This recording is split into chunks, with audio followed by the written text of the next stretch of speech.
لله نحمده ونستعينه ونستغفره ونؤمن به ونتوكل عليه ونعوذ بالله من شرور أنفسنا ومن سيئات أعمالنا من يهد الله فلا مضل له ومن يضلل فلا هادي له نشهد أن لا إله إلا الله وحده لا شريك له ونشهد أن سيدنا ونبينا ومولانا محمدا عبده ورسوله صلى الله تعالى عليه وعلى آله وأصحابه وأتباعه وأزواجه وذرياته وبارك وسلم تسليما كثيرا كثيرا أما بعد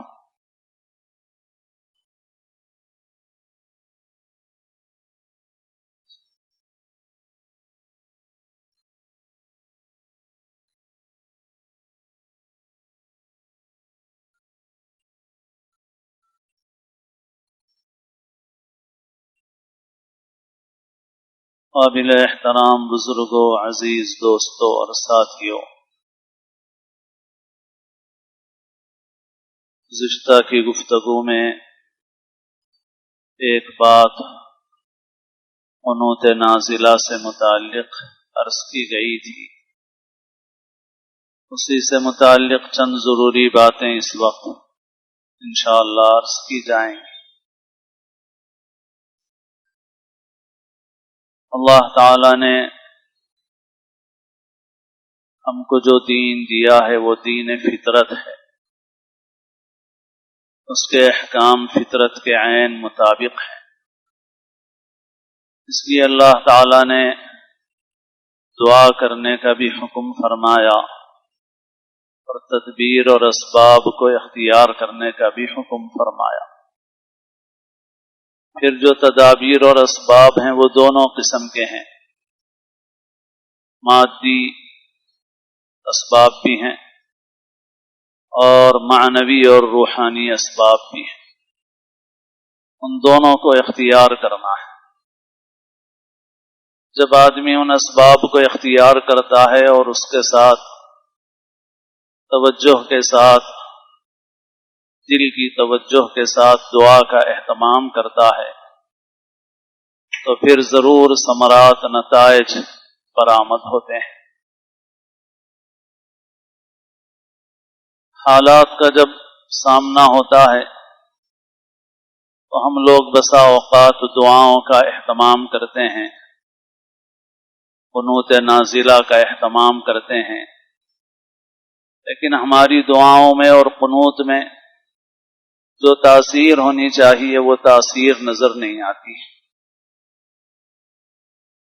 تو اس کے لیے تین چیزیں اس وقت عرض کی جا رہی ہیں۔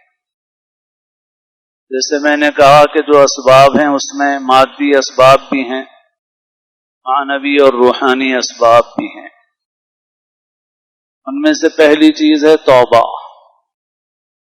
گناہوں سے توبہ استغفار کرنا، اللہ تعالی سے معافی مانگنا، گناہوں کو چھوڑنا،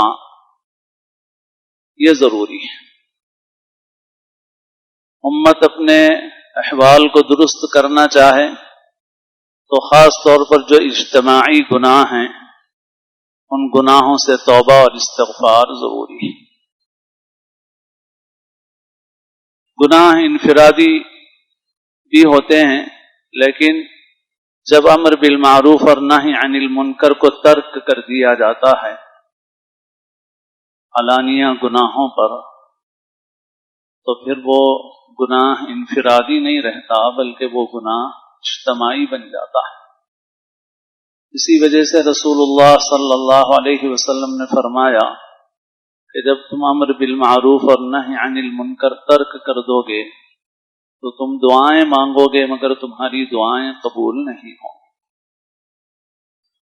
حدیث شریف میں کہ جب تم میں سے کوئی آدمی کسی برائی کو دیکھے اسے اپنے ہاتھ سے بدل دے، ہاتھ سے نہیں بدل سکتا تو اپنی زبان سے روکے، زبان سے نہیں روک سکتا تو تیسرا کم سے کم درجہ یہ ہے کہ دل سے اس کو برا سمجھیں۔ فرمایا گیا کہ یہ ایمان کا سب سے کمزور درجہ ہے۔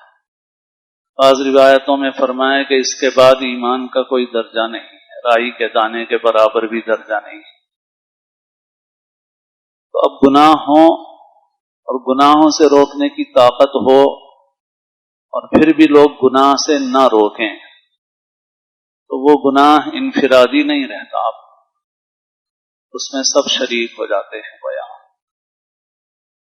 ہاتھ سے روکنے کی اصل طاقت تو حکومتوں کو حاصل ہوتی ہے، اس لیے ہاتھ سے روکنے کا حکم سب جگہ نہیں ہوتا، لیکن بعض خاص صورتوں میں انسان اپنی طاقت اپنے ہاتھ سے بھی روک سکتا ہے، جیسے خاندان کا بڑا اپنے خاندان کی حد تک، کسی ادارے کا ذمہ دار، کسی جماعت اور کسی حلقے کا ذمہ دار، وہ ان برائیوں کو اپنی طاقت سے یا اپنی قوت تنفیذ سے روک سکتا ہے۔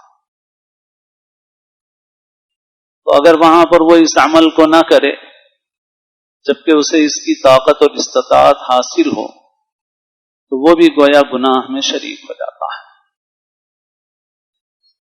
اسی وجہ سے امر بالمعروف نہی عن المنکر کی شریعت میں بہت تاکید آئی ہے، اور فرمایا گیا ہے کہ امر بالمعروف نہی عن المنکر چھوڑ دو گے تو پھر تم دعائیں مانگو گے اور اللہ تعالیٰ تمہاری دعائیں قبول نہیں فرمائے گا۔ اس وقت امت کے جو حالات ہیں ان حالات میں ہم لوگ پریشان ضرور ہیں، لیکن اس کام کی طرف متوجہ نہیں ہیں۔ سنگین حالات میں بھی بہت سی اللہ کی نافرمانیاں ہو رہی ہیں اور ہم اس پر خاموشی اختیار کیے ہوئے ہیں، اپنی طاقت اور استطاعت کی حد تک بھی ان پر نکیر نہیں کرتے۔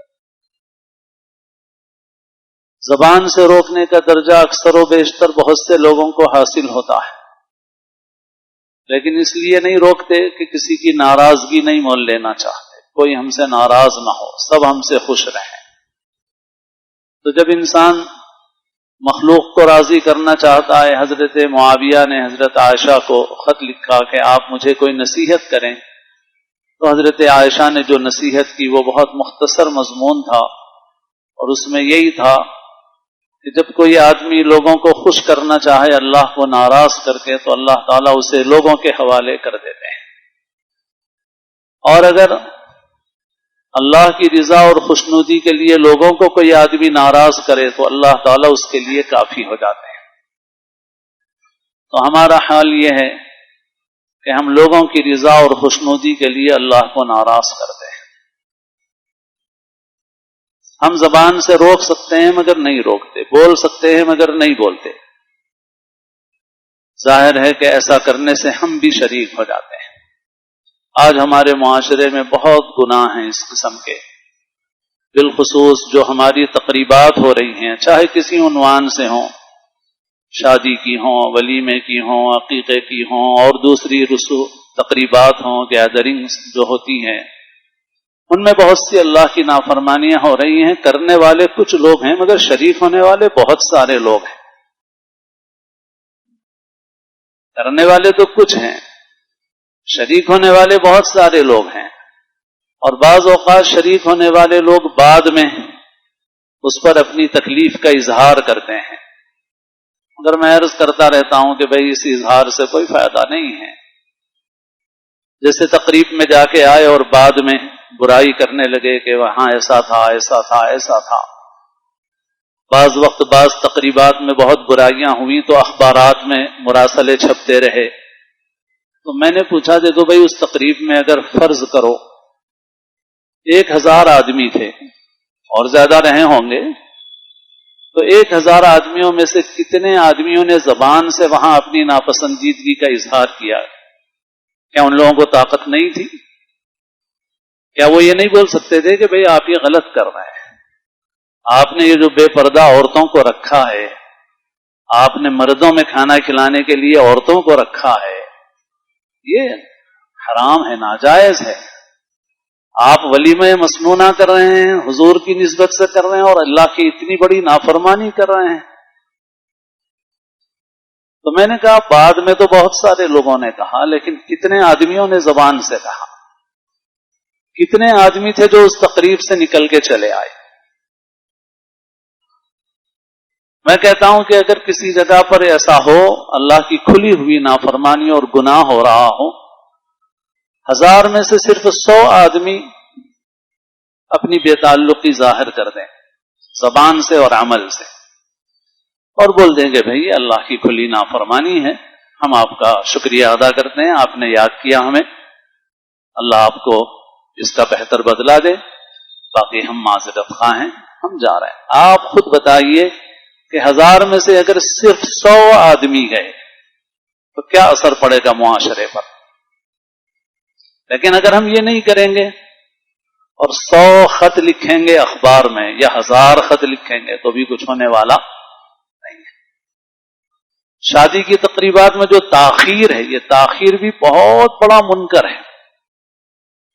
میں اس میں بھی یہی عرض کرتا ہوں کہ بھئی کم از کم اتنا کرو کہ بر وقت پہنچ جاؤ، عشاء کے فوری بعد۔ دیکھو کوئی ہے نہیں تو فون کرو، 1 آدمی کرے، 2 آدمی کرے، 10-20 آدمی کریں، شکریہ ادا کر کے واپس ہو جائیں۔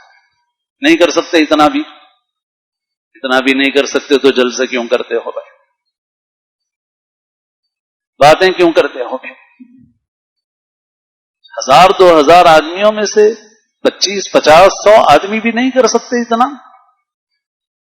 کہ وہ بر وقت پہنچیں اور دیکھیں کہ خالی ہے تقریب گاہ، وہ فون کریں، شکریہ ادا کریں۔ میں نہیں کہہ رہا ہوں آپ کوئی بھونڈا انداز اختیار کریں، آپ مہذب انداز اختیار کریں، آپ نرم گفتگو کریں، مگر آپ معذرت کر دیں کہ بھئی اتنی تاخیر کے ساتھ ہم نہیں شریک ہو سکتے، واپس ہو جائیں۔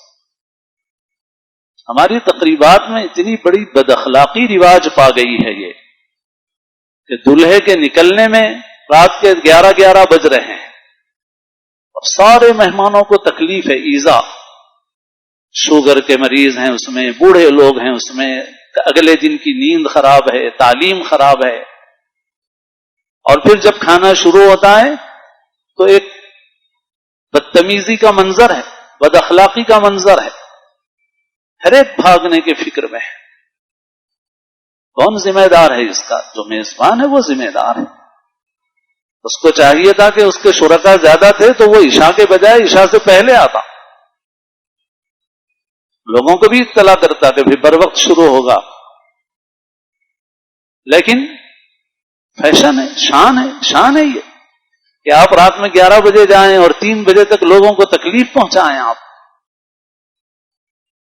ایک برائی ہو تو بولی جائے، بہت برائیاں پھیلی۔ یہ وقت کی تاخیر کوئی معمولی چیز نہیں ہے، یہ بہت ساری برائیوں کی جڑ ہے۔ اس لیے مسنون نکاح کی تحریک میں نے یہ تجویز کی کہ اس ایک پہ عمل کرو تو بہت ساری خرابیاں خود بخود ختم ہوں گی۔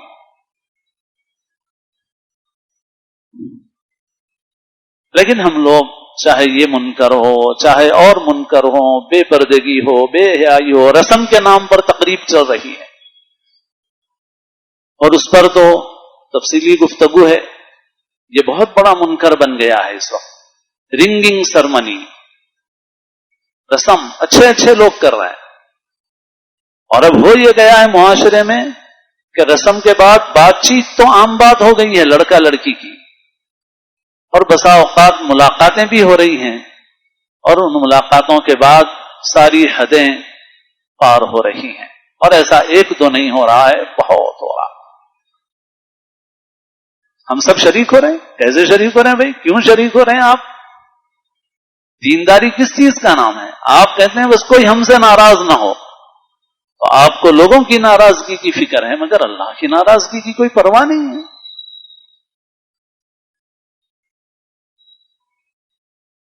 یہ منکر بڑھ گیا ہے بہت، کیونکہ آزادی آ گئی ہے، ٹی وی، ڈراموں، سیریلوں، فلموں، اور وسائل بھی مہیا ہو گئے۔ پہلے تو لینڈ لائن ہی نہیں تھا، اب تو موبائل ہو گیا ہے، تو لہذا لڑکا لڑکی کو اجازت بھی دے دی گئی کہ بات چیت کرو، اور اس کے بدترین نتائج سامنے آ رہے ہیں۔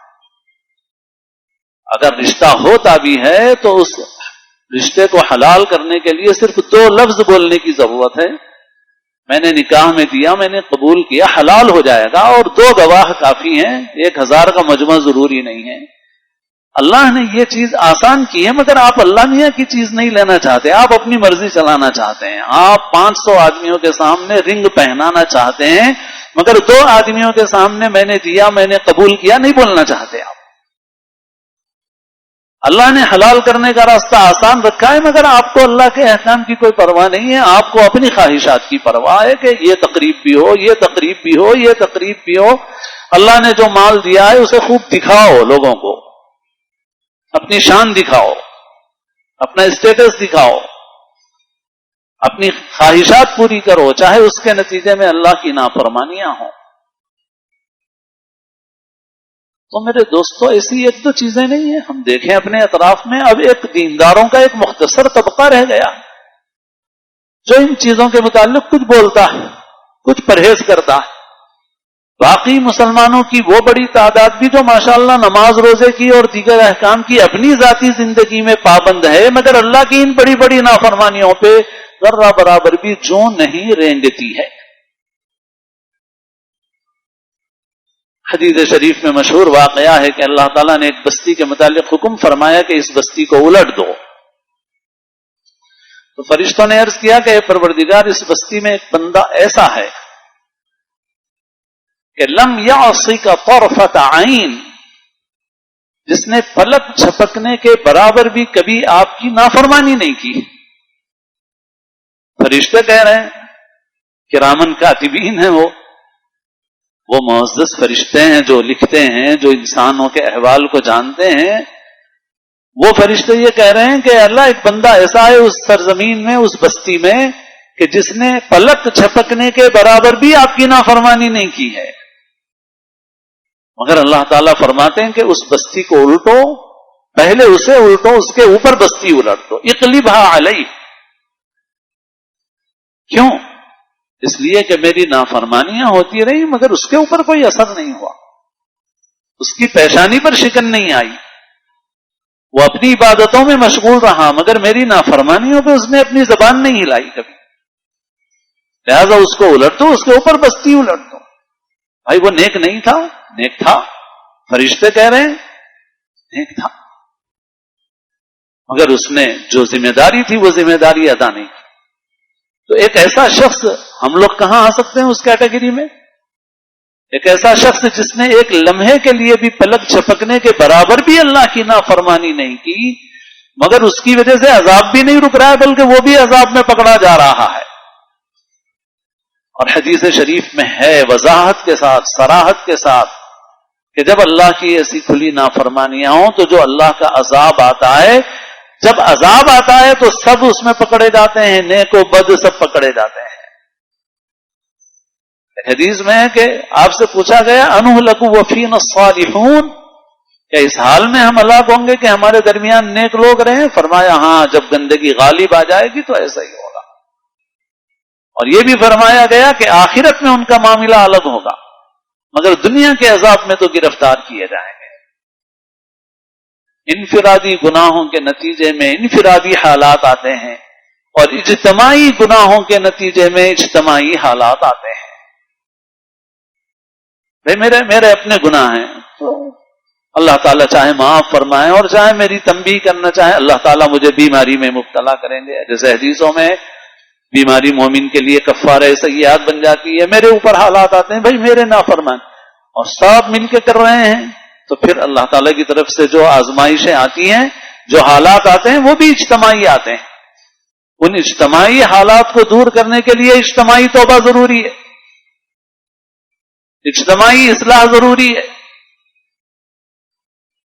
اسی وجہ سے حضرت محی السنہ مولانا شاہ ابرار الحق صاحب رحمۃ اللہ علیہ، جو ماضی قریب کی بہت بڑی بزرگ شخصیت گزری ہے، حضرت کی خاص فکر یہ تھی کہ اس امت میں امر بالمعروف کا کام تو ہو رہا ہے، مگر اجتماعی سطح پر نہی عن المنکر کو تو امت نے بھلا ہی دیا، برائی سے روکنے کا کام۔ اور حضرت بہت بولتے تھے کہ اللہ کے عذاب کے آنے کی وجہ، دعاؤں کے قبول نہ ہونے کی وجہ یہ جرم ہے۔ تو میرے دوستو، ہم لوگ اگر چاہتے ہیں کہ ہماری قنوت میں قنوت نازلہ ہو، ہماری دعاؤں میں جان پیدا ہو، یہ بے جان قنوت جاندار بن جائے، تو 3 چیزیں کرنے کی ہیں، اور تینوں کے شروع کا حرف تا ہے. تو یہ 3 کام ہیں. ایک کام جو اس وقت میں نے عرض کیا وہ توبہ ہے، اور باقی اس کے علاوہ اور 2 کام ہیں. انشاءاللہ اللہ نے جو توفیق دی تو آئندہ کی گفتگو میں انشاءاللہ ان کاموں کو عرض کروں گا. جب ان چیزوں پر ہم عمل کریں گے تب ہماری یہ قنوت جاندار بنے گی، ہماری دعاؤں میں جان پڑے گی. اللہ تعالی ہم سب کو سچا پکا مسلمان بنائے. اللہ تعالی ہم کو اسلام کی زندگی اور اپنے اپنے وقت پر حسن خاتمہ نصیب فرمائے.